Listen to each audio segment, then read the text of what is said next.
So at the beginning of this interview, you said like you defining yourself as an introvert. Right. Yeah, as me, and so but definitely helps you to how to say. Okay, first. Okay, first, how do you feel to be an introvert? Oh, it's great. Hmm. It's great. Yeah, we already talked about this. Yeah. And so the improvisation did it help you to like I don't know express this? Yeah. So yeah, I guess I could say like as an introvert maybe interacting with people is something that it doesn't come automatically. It's something that has taken me effort to get better at over the years. Hmm. It's been a long learning process, and I don't think that introverted people necessarily are worse at interacting with people. I mean, I think that what introversion is about is what gives you energy, right? But for me, I guess because I get more easily drained interacting with people, it's not something I can take for granted or do automatically. I have to do it consciously and be conscious about the time that I spend interacting with people. Right? So yeah, what I'm trying to say is it's an effortful thing. For instance, if I go to an improv workshop or a show and I'm surrounded by people and interacting with people, it can be great. It's a great challenge, and it's really engaging and really stimulating. Mm. And then afterwards, I'm ready to go home and collapse and not talk to anyone for 24 hours. Yeah. I think that's the thing when we are introvert. Sometimes we take energy when we are in socializing event. Yeah. And we also need some time alone. Yeah. To rest and take new energy. Yeah. Yeah. And we already talked about this. I think when we are introvert, we are more we can more easily understand other people, and we have maybe more compassion. Yeah, it depends. And I think when we are introvert, we are more kind of deep. We can feel more deeply about things. Right. Yeah. Yeah, I could get behind that. Sure. Yeah. Okay. Okay, so my interview, the goal of my interview is to have an authentic view of Taiwan. So, okay, you told me what do you like here. Right. Can you tell me what do you don't like? Oh, okay. And you can be stressful. It's okay. I'll try to make it as much as possible from my personal experience instead of things that I've heard other people say. Sure. That's what I'm asking. Yeah, living here it's funny. I think of things that I don't like, but they're always mixed up with things that I do like. For instance, living here has been for the first several years. It was possible for me to stay here it's been possible for me to stay here for a long time, not really knowing what I was doing or not doing anything legitimate, I guess, quote unquote legitimate, because of this really relaxed visa situation that basically as an American, I think it's similar for French people and other people from other rich countries, that it's possible to stay for 3 months without a visa, without doing anything. You just show up and you get a stamp in your passport that says you can stay for 90 days. And then if I want to keep staying longer after that, all I have to do is leave and then come back and get another stamp. And so that kept me here let me stay here for a good 4-something years. Things changed with COVID, but up until that time, that's a long time. And actually, I almost wish I had tackled the problem earlier of figuring out my shit, because it was too easy to just kind of keep coasting that way, and it led to me through, you know, no one's fault but my own, having this like kind of vague feeling of insecurity about like what exactly, what is my status here, you know? Am I really a part of the society here? Am I really contributing anything? If I'm just kind of like this, almost like an illegal immigrant, right? Okay, yeah, it's very interesting. I got the same feeling actually. Like you feel like you just have a stamp for a period of time, and you don't know what after this. And Yeah. You don't feel. You don't really know if you are part of this place or Yeah. not. Yeah, and I feel really ambivalent about it because, to some extent, I want to be a part of the society here, and then to some extent, I feel really lucky that I'm not because many of my Taiwanese friends want to get to, they are not. Let's just say. Not all of them are thrilled about the way society is right now. You know, for instance, there's a lot of pressure on people, I hear. I said I wasn't going to go by what I heard other people say, but this is something I don't have any personal experience about. But I have. You can feel it. But I have friends, yeah, so I can feel that they have a lot of pressure on them to work, to save money, because the wages are low. And I hear that they're a lot lower than they used to be a few decades ago. And, you know, the cost of living keeps going up, wages are not going up, the cost of real estate is just ridiculous. So people who are... It's really expensive. Yeah. People who are you know, a 3-bedroom flat is the same price here is the same price as an entire, you know, single family house in Seattle. That's insane. Yeah.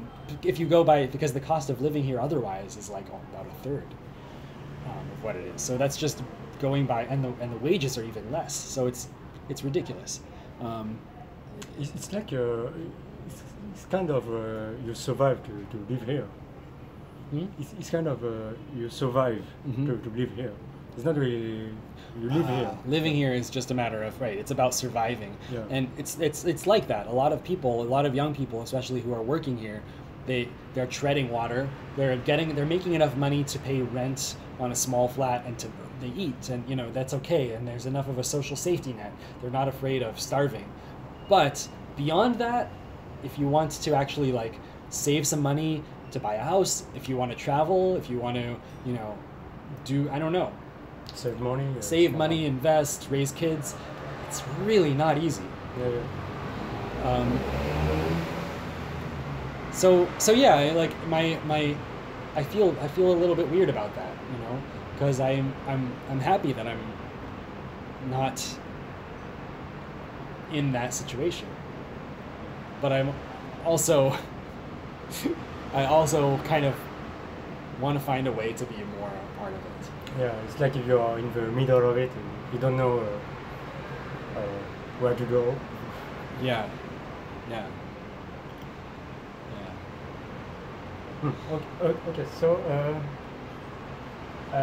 Okay, so when you came back here, you said you wanted to work like in the night market.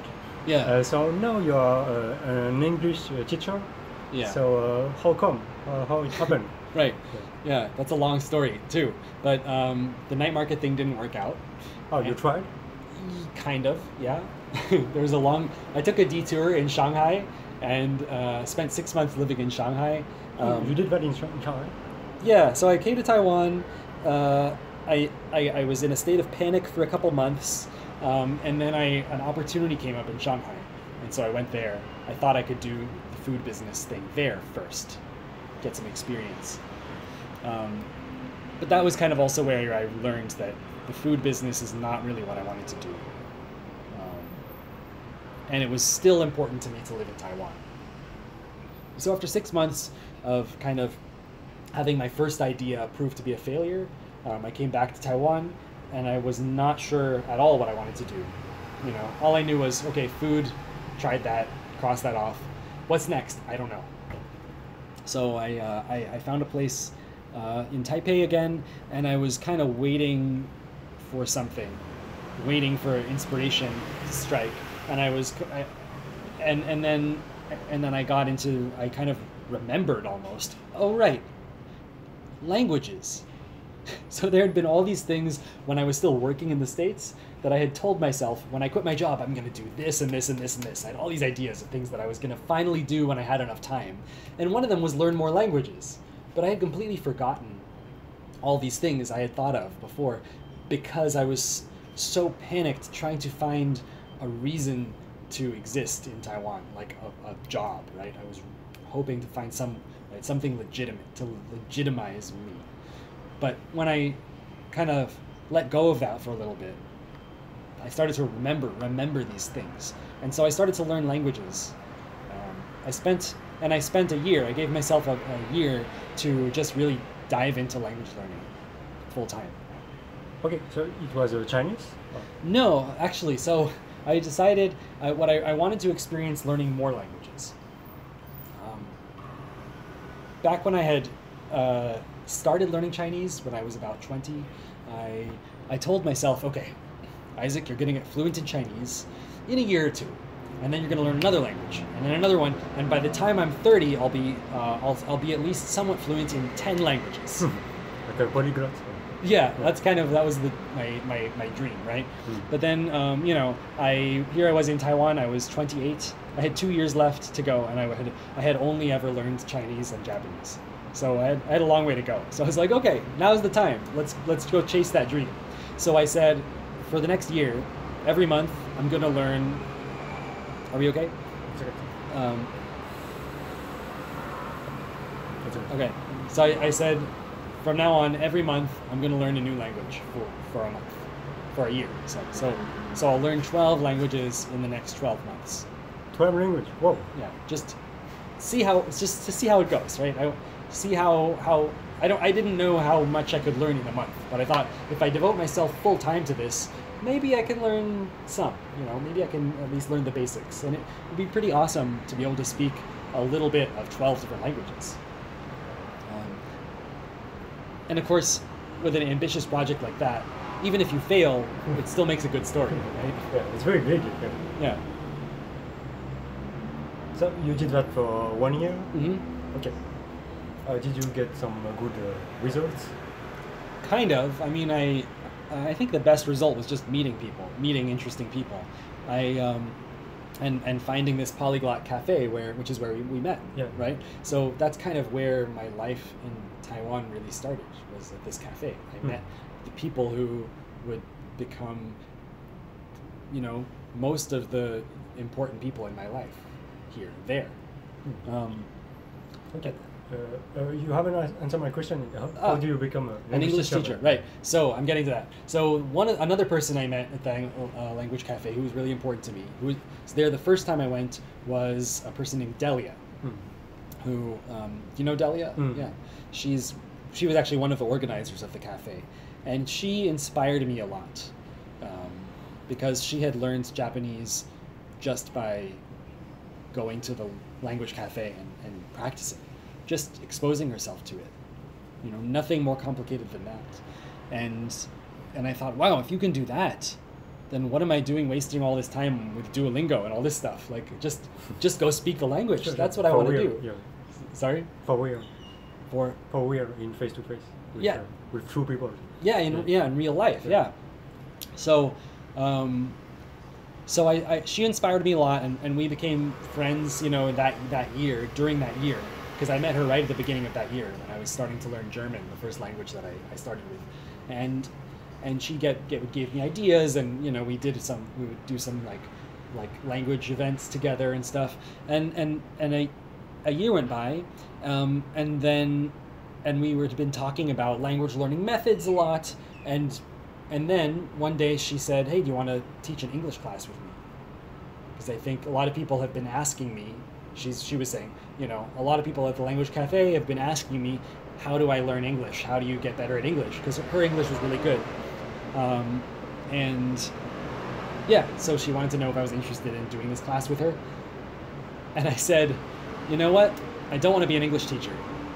But if we can design a class that's a really good English class that we could also use as the you know, as the basis for other language classes that I could be a student of, then yeah, hell yeah, let's do it. That's really interesting because you said you didn't want to be an English teacher, Right. but now you are teaching English. Now I'm all in. Yeah, right. Yeah, I've been like a reluctant English teacher. My whole career as an English teacher. Yeah. So, what makes you start to teach is because you create something specific, something that you like to do.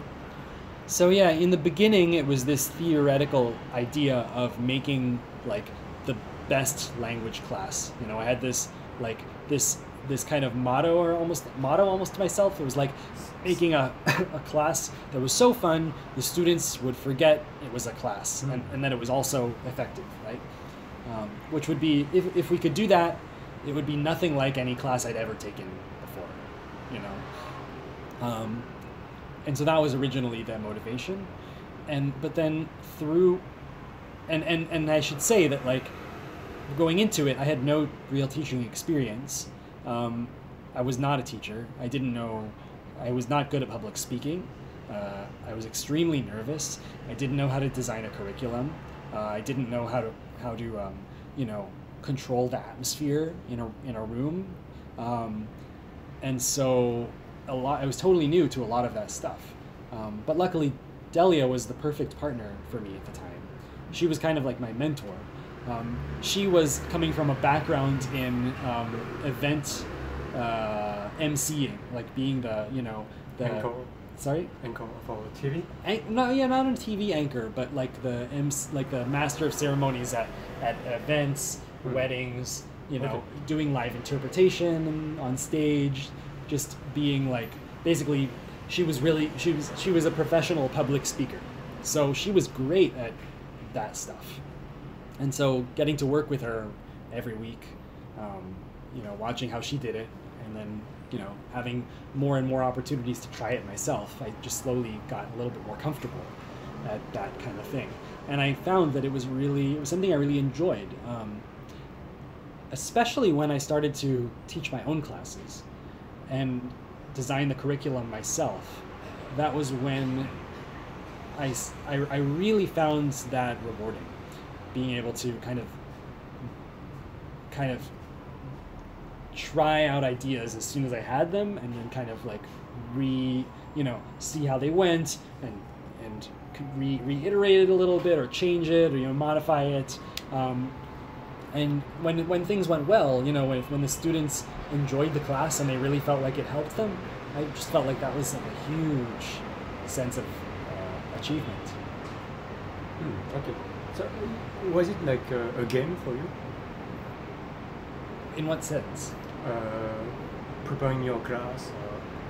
It's like a game. Because you said you wanted to make something right. as fun as they don't think it's a class.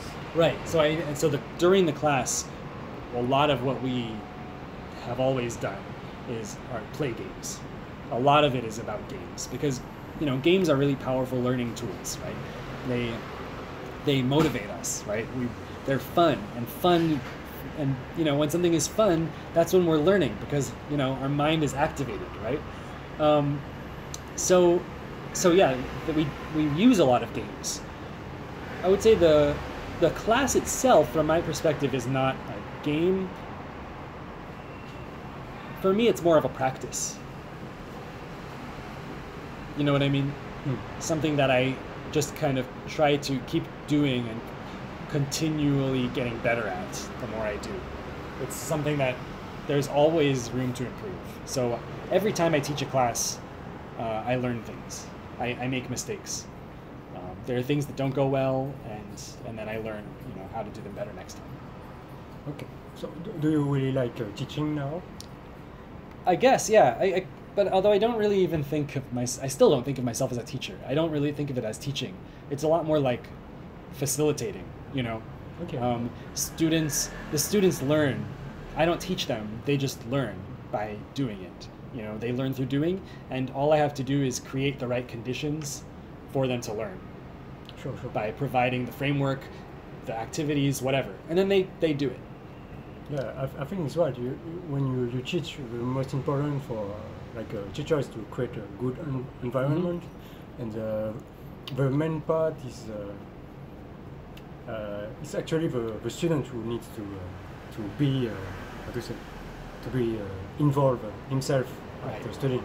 Yeah. You can teach if the student doesn't want to learn. Yeah, exactly. Yeah, they've got to be willing, and it's really them doing all the work. when I feel like nervous or you know, or whatever about it, that it helps me to like remind myself that it's not about me, right? I'm just filling a role that people need to be filled for them to progress. And you know, if I was one of the students, I would need someone to fill that role. And it doesn't that person, interestingly, like I don't have to be great in any way to fill that role. I just have to be willing to fill the role. Sure. It's actually, I think there's a lot of overlap in this with improv. Say improv too, we have the same idea that when we're telling a story together on, you know, in a scene, you watch the story unfold, and every character is a role that needs to be filled. You can see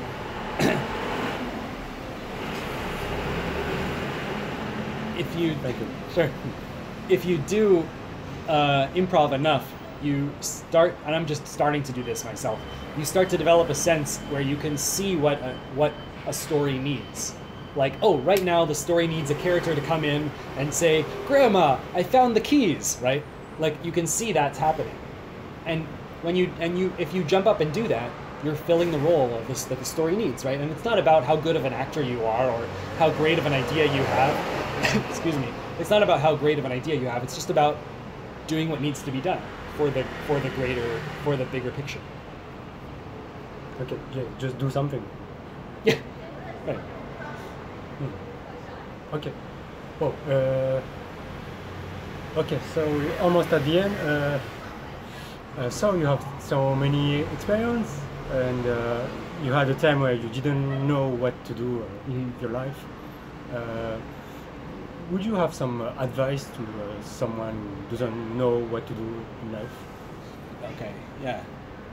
Well, one thing I wish I had told myself back when I first moved to Taiwan was it's okay to not know.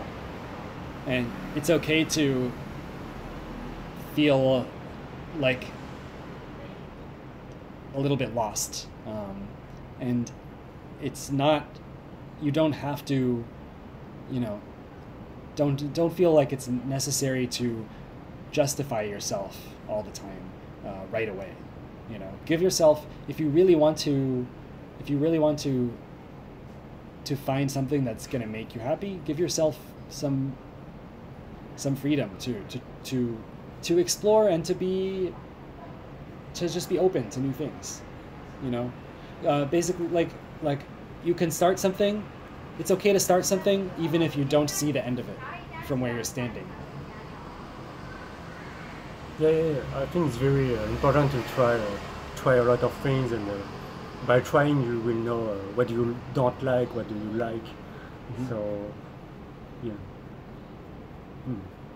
So, you would say that to yourself. So, yeah, you didn't do that? No, I think I panicked too much, and that was one thing that led to this kind of like detour in Shanghai, and then like spending this almost a year actually in total. But at the end, I think it was also a good thing, because it makes you True. realize. It's like True. you said, take your time.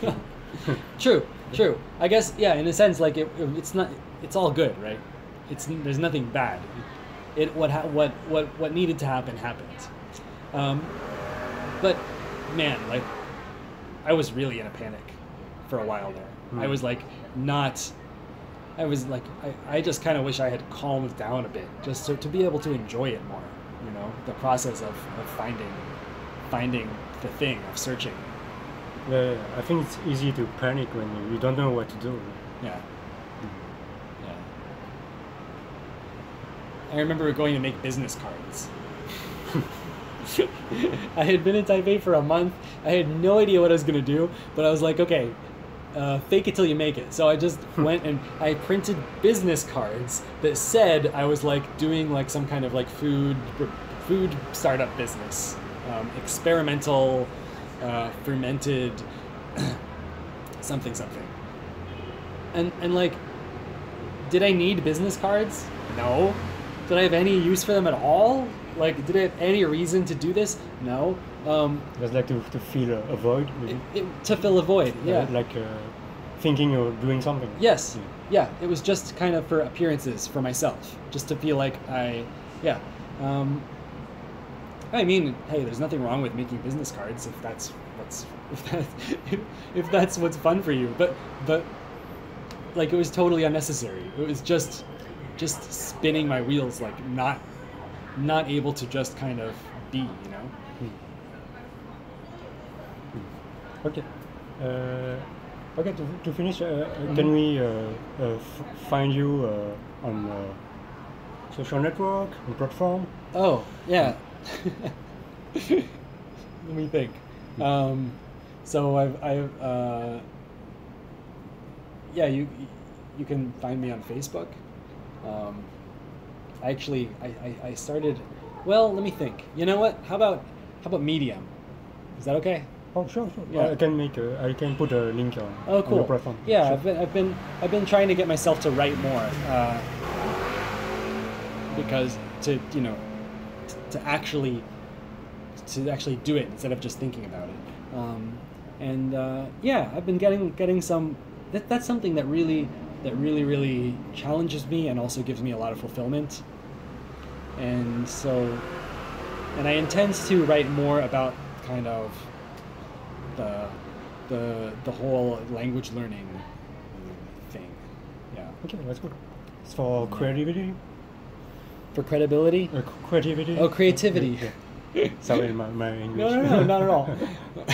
Could be for credibility too. I don't know. Yeah. Just the intersection of improvisation, acting, language learning, and yeah, creativity, all that stuff is really interesting to me. Okay, cool. Okay, I will put a link on the description. Do you have a last word to say? Last word.